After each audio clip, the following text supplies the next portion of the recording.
one of the things that we always had troubles with opening up another facility was you had to find the work to get to deserve the facility or to have the facility. And then a lot of people would say, well, you have to have the facility for us to give you the jobs. Mm-hmm. So how did you guys, because eight locations nowadays is pretty amazing.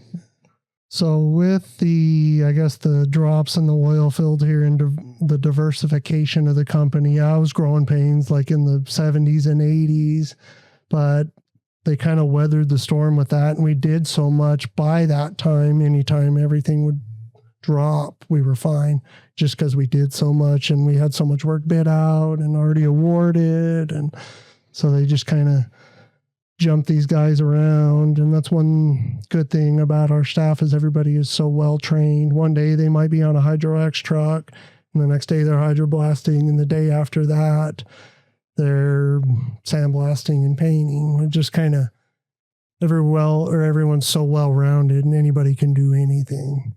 And we offer 50 different services and just kind of, I guess, weather the storms. Well, one of the things it came back to me. Do you ever get too diversified that it gets overwhelming with what you're doing? You'll have one section or one service that you do is really getting a lot of work and the other stuff is not, or because I know some companies I've worked for have over diversified and then it kind of all goes downward. Yeah, I wouldn't say so.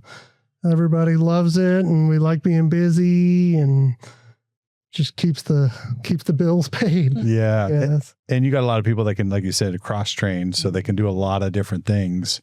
So I guess to your point, Paul, like if you did have a push in one area that you weren't anticipating, at least the guys are trained up and they can do that. I have to imagine you've got employees that have been with you guys for decades. Mm-hmm. Is that right? Is that fair to say? Yes. We actually did a report a week or two ago, and I would say about 200 of our employees have been there 10 to 15 years or more. Wow. So Almost half, a third, I would say close to a third of your employees have been there for at least a decade. Mm-hmm. That's pretty impressive. And then we have a good section who've been there 30 plus years. Wow. So, that's pretty incredible. Mm-hmm. I mean, we've been working together for 20 plus years. He keeps calling you old. Yeah. He keeps bringing that up. You're aging me. I thought I hit I'm hit the lottery, I'm like, I got one. One little stick it out. Yeah. One little stick it out. Shannon, you got a question for Chris? Yeah. I'm curious if you are seeing any, locally here in San Juan County, are you seeing any signs or movement that we will have a little oil field activity coming back? I know you said you bid jobs and things. Are you seeing anything coming up in the future that's indicating that maybe we'll have some of that activity around here at all? There's rumors about it all. Because we hear the rumors too, but we don't ever see anything tangible. So have you seen like any companies throwing bids out there or wanting bids, like showing signs that they're actively going to do any work around here? There's been a little bit of it. Okay, that's good news. It's in the oil field sector. We don't see a lot of that because we're not really involved in any of the drilling, workovers or anything like that. But there has been a lot of new construction stuff coming up. And another sector of what we do is commercial painting.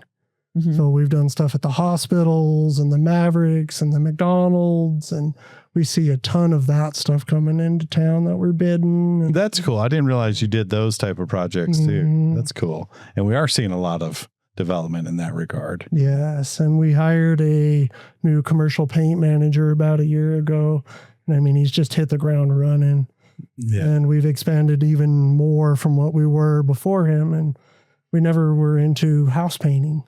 But there's been several new builds we've done. Wow. And I mean, just expanding it out. And he's getting work in Texas and just keeping us busy there. Holy cow. You guys do really run the gambit. I mean, you have a pretty wide array of things that you do. Mm-hmm.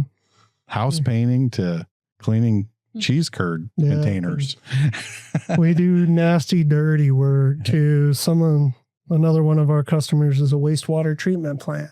Oh, wow. So we go in and we clean the filters. Oh, Nasty work. Oh. Yeah, that's terrible. Yeah. I always say that I was like, there's a special place in heaven for plumbers because they put in some work that most of us wouldn't want to do. I do not want to let this next section pass us by without having you speak to it. Okay. You all have seen the razor that is auctioned off every year, raffled off, I should say, every year. Well, that is part of the Riley Men's Fund for the men's health. And I want you to speak to that because that's been an impactful thing for our community for many, many years, and kind of talked about that program and why it came about and what you see for that. So in 2004, my family started the Riley Men's Health Fund because there was such a need for assistance for men for anything health related in this area. And they started out doing golf tournaments as the fundraisers. And then just over the years, as the industries have changed and people have come and gone, they've kind of had to adjust to how they want to, I guess, get the fundraising to stay in this area. So a couple of years ago, we were approached about doing a razor raffle.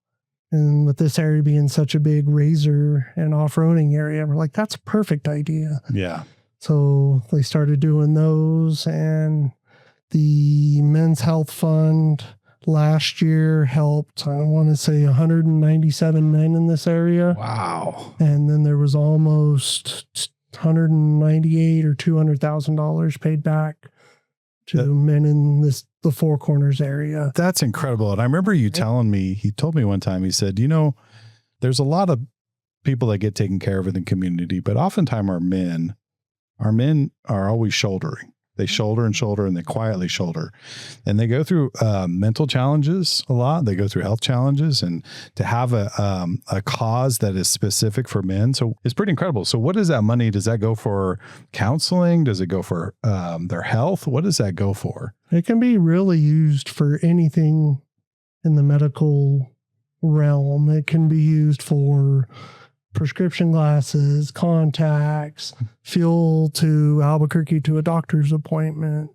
It doesn't matter as long as it's something health related. Yeah. And all you have to do is go down to the medical foundation and fill out a piece of paper and apply for the funds.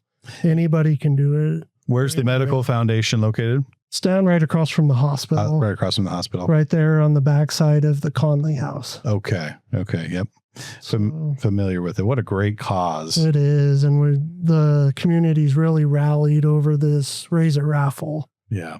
And I've tried to win it a couple times. Yeah, me too. Yeah. Yeah. We're so thankful for everybody that supports it every year and builds these amazing razors. And I could name all the sponsors every year, but it would take me 20 minutes. Yeah. So it's just such a cool thing that so many people support it and on board to make healthcare better for men. Yeah. I mean, the ability to receive it. So yeah, that's what I love about capitalism. You have companies that go out there and they build and they do well, and then they give back, right? They're not forced to give back. No one, wrote a regulation and said, you have to give back. You guys just step in and give back, and you make your community better. And we love that at the Lyons Group. That's, we really take a lot of pride in that, trying to give back to our local community. What a great cause. And I appreciate that you're giving back to a sector, like, as Ben said, that's really underlooked most of the time. I think men don't speak up when they need help. And I think that we as a society, we always look at women's health all the time. We're constantly pushing that.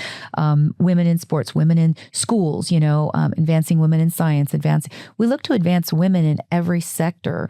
But what we've done in that is we've left men behind, and we've made men feel, I think, a lot of times that they can't ask for help. And so, especially being, I'm sure you hire women too, but I'm sure the majority of your employees are men. And it's good to see you stepping up and saying, we recognize this, and these are people we want to care for. Yes. I appreciate that. Yeah, very well said. It's been a great cause. Cause. We should have our new razor ready for the reveal in first part of June, and tickets will go on sale. So everybody can go out and support us again. Very cool. We'll line it up. We'll be buying tickets for sure. So to see if we can win it, but more importantly, just to support the cause. Love supporting that. That's absolutely fantastic. So we're going to wind down here in another couple of minutes.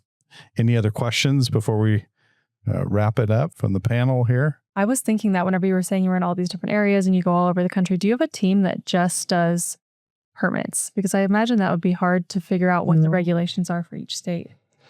We could have a full-time team, but I do most of it myself. And then the estimators will kind of research it and kind of let me know what I need to do. And then all the sales tax laws and just everything. It's a lot. We have a master spreadsheet of all the permits and just track it and try to stay current with everything. So you're the permit man. Yes. Wow. That's team of one.